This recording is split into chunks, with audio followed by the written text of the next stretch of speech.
Hi, everybody. I'm Ethan Legum, and today I'm going to be presenting the paper titled Swin Deformable Attention Unit Transformer, SDAUT, for Explainable Fast MRI. So a lot of big words in that title, which you'll understand by the end of this presentation. But for now, the most important part is the goal for this project is explainable fast MRI. So the motivation for this research is to use deep learning to oh, I'm so sorry. The motivation for this research is that MRIs currently require prolonged scan times, and and you have to stay inside this uncomfortable machine and possibly uncomfortable position. And if you move during the MRI, it could require complete re-imaging from scratch. So if an average MRI takes 20, 30 minutes and you move a bunch, you could end up being in that tube for over an hour, you know? So you can imagine for somebody who's a little older or for a young child, it could be pretty easy to mess up a scan and to require re-imaging. So what we want to do is use deep learning to reconstruct high quality MRIs from incomplete data. This enables the use of shorter scans from an MRI. So you can see here what a shorter scan from an MRI would look like versus a full scan. And specifically for this paper, they wanted to reduce the computational complexity of prior transformer-based methods for fast MRI. And in addition, they wanted better explainability of the final MRI output. So why it added detail, where it added detail, things of that nature. So initially, the MRI reconstruction task was enabled using CNN-based approaches, and this was successful. It was able to accurately recreate it, but to increase the performance, they tried increasing the size of these networks, and they saw that it started to lose some long-range dependencies when they did this. And this caused the output to hallucinate details based on nothing from the input. And they did write some auxiliary functions to retain these long-range dependencies, but these actually prevented parallelizability. So to improve on this, they introduced some new methods using transformers as a base architecture. And these were more successful than CNNs, but also much more computationally expensive. This is because of the attention mechanism. Using dense attention for these high resolution MRIs leads to excessive memory and computational costs. And there were some developments in using sparse attention, but these severely limited performance in other ways because the way they did sparse attention was by selecting smaller windows, and these windows were selected randomly, you know, agnostic from the actual data. So it wasn't providing much of a benefit in terms of the capability of transformers. So SDAUT wanted to modify the attention mechanism within transformers to, use the full capability of the transformer architecture. So they introduced two things. First, they introduced split attention. And basically what this is, it evaluates both high resolution and low resolution feature maps separately using sparse and dense attention, respectively. They also introduced something called deformable attention. And basically what this is a grid of points across the image that have been trained to recognize and move to the border of the brain or important areas of the brain. And this helps to reduce extraneous attention because you don't want the attention map to be in areas outside of the brain, making it seem as though those are important to reconstruct when they're not. And the combination of these two factors was able to strengthen the MRI reconstruction while limiting the growth of computational costs. So here you can see an overview of the whole pipeline. So it would start with a full high quality 2D sagittal slice. This is a single slice taken from a full MRI data scan. They then artificially mask this slice by filling in zeros randomly throughout the image. This is then fed into the encoder. The encoder is just a simple convolve 2D, which takes this as input and outputs high resolution and low resolution feature maps. These feature maps are then fed into a heavily modified UNet, which we'll get into on later slides, how it's modified. This then outputs a special self-attention map, which can then be inputted into the decoder, which again is just a simple convolve 2D, which uses that attention map to reconstruct the MRI data. So now let's hop into one of these layers so that I could explain a little bit deeper about the modifications they made to the attention mechanism. So we've seen how traditional transformers process a single self-attention map, but the authors of this paper adopted the Swin methodology, which improved on this by breaking the feature maps into smaller individual patches, and then evaluating on those separate windows and patches and combining the attention maps for the final output. SDAUT actually takes this even further by splitting the attention mechanism into two paths. So here you could see, traditionally we would just go straight forward with Swin, but they actually added a second path, which leads into the deformable attention block. So the deformable attention block, pretty simply just generates a uniform grid of points across the whole feature map, and then passes it through a two-layer CNN, which learns to offset these points towards important regions of the brain. Like I mentioned earlier, this reduces extraneous attention to areas that aren't important, and it also provides better explainability because you have better understanding of the positional information and why it decided to add detail to certain areas of the image. Um, and it just has a better understanding of the anatomical data of the brain. So,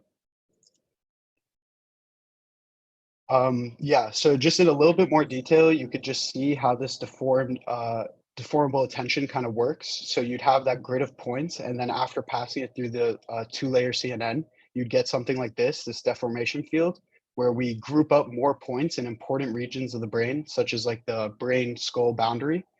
And as we can see, this does provide considerably better self-attention, where it's just all very much focused on the correct regions of the brain that we want to be evaluating.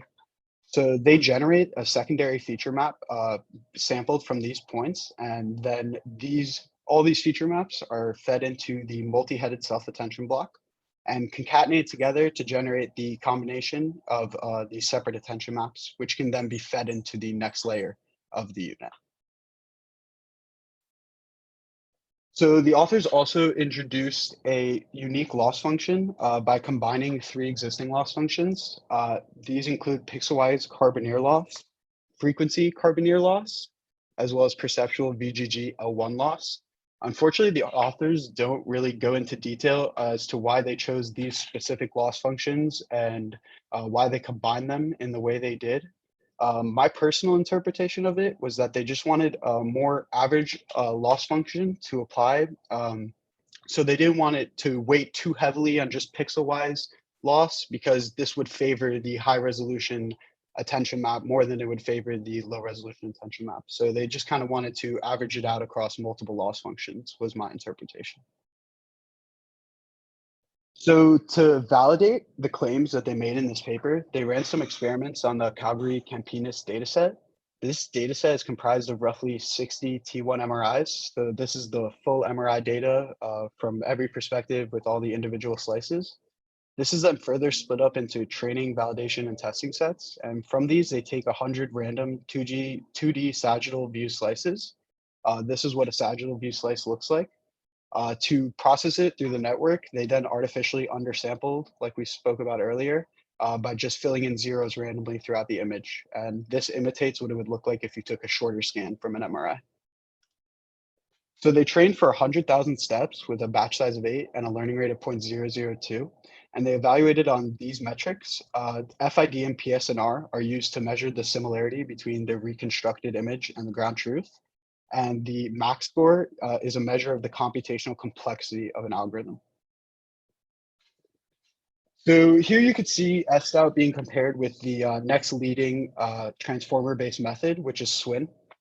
The first thing I want to point out is that although the lightweight version of Swin does have considerably lower computation scores, we're going to see later that this negatively affects performance. So the most comparable version of Swin, which is Swin MR, has almost double the computational complexity of like the next most complex version of SDAUT that they tested.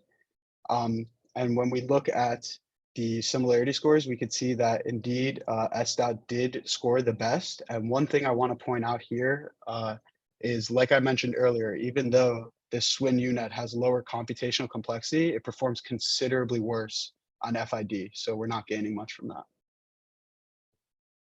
In addition, the authors also ran an ablation study, and this was to compare the different structures of the network, whether using split attention, deformable attention actually provided better results and what effects it had on performance and computational complexity. So just to kind of break down this key here on the left, it's describing the structure of the network. So where we see Ks and Ds mix, that means they're using split attention. Where we see just only Ks, they're using just one type of attention. Where we see an O, they're using deformable attention, and where we see an NO, they're not using deformable attention. And then the 1, 2, and 4 are the patch size. So we could see the patch size has the greatest effect on computational complexity, which that makes sense. We're evaluating considerably more pixels with a patch size of 1. But if we hop into just this individual row and pay attention to just here, we could see that the networks that use both split attention versus the networks that don't use split attention perform much worse than the ones that do. And then if we hop down here to the second row, we could see that even though we use split attention here, since we didn't combine it with deformable attention, it actually performed worse than the other two scenarios, and even the scenario where we don't use either. So I think the authors did, through the use of this ablation study, prove that deformable attention and split attention uh, provide better performance scores without like a huge increase in computational complexity. And they also further prove that the combination of these two factors is really what makes it so strong. So either one on its own isn't as strong. So some of the strengths of this paper were that it presented a very novel approach to attention that enabled, the full capability of the transformer architecture to be applied to fast MRI. And it did this without a huge increase in computation compared to prior methods. Some weaknesses I found in this paper were that it made explainability seem very important, but they never really expanded on what current deep learning methods lack in explainability. Additionally, there was pretty narrow comparison with other methods. They mostly just focused on comparing it with Swin, and there were no visual examples provided for what the final output looked like or comparing that final output to the final output of the Swin method. And lastly, there was no testing of images captured from different perspectives for the MRI. So MRI is captured from 3 different perspectives: sagittal, axial, and coronal, but they only ever tested on the sagittal view slices. So I would have liked to see some like further exploration or even an explanation on why they didn't do any testing on those perspectives. So overall, I felt this was a very strong research topic, and they definitely made some contributions and pushed the research further along. But I felt that the paper's writing quality didn't really match the level of research that they were doing. It was pretty poor. I felt they didn't really provide adequate reasoning and justification for like very critical decisions they made, such as the loss functions, and they didn't explain key concepts such as deformable attention and explainability, like I mentioned. And this was really difficult because these are novel concepts. It's not something that you could just go and Google somewhere else. So I felt it would have been very valuable if they had a section that just kind of went into more depth on uh, why they made these decisions or what the reasoning is behind these key concepts. So as a result, I'd probably give this paper the lowest passing score, lowest passing NIP score for publishing, because I do feel that the research is very strong and it does push the field forward, so it should be out there. Oh, and one thing I want to mention is I actually realized today that this paper is a preprint, so it's very possible that they're already editing the paper and that the next version of it will fix all of these problems. So some future ideas that SDAUT could be extended to, I was thinking the first thing just obviously is different modalities of medical imaging. MRIs aren't the only type of medical imaging that takes a long time. So do PET scans and CT scans. So speeding those up could be very beneficial as well. Also, like I mentioned earlier, they could have done some testing on axial or coronal perspectives from the MRIs. And finally, I felt that deformable attention is a pretty powerful tool that doesn't need to be applied to just medical imaging. So one of the first things that popped into my head was face super resolution. You could train the deformable points to move towards important areas of the face so that you have more attention on those points on that area. And I felt like that could be an interesting direction to take this type of research. And yeah, that is the paper SDAUT. If anybody has any questions.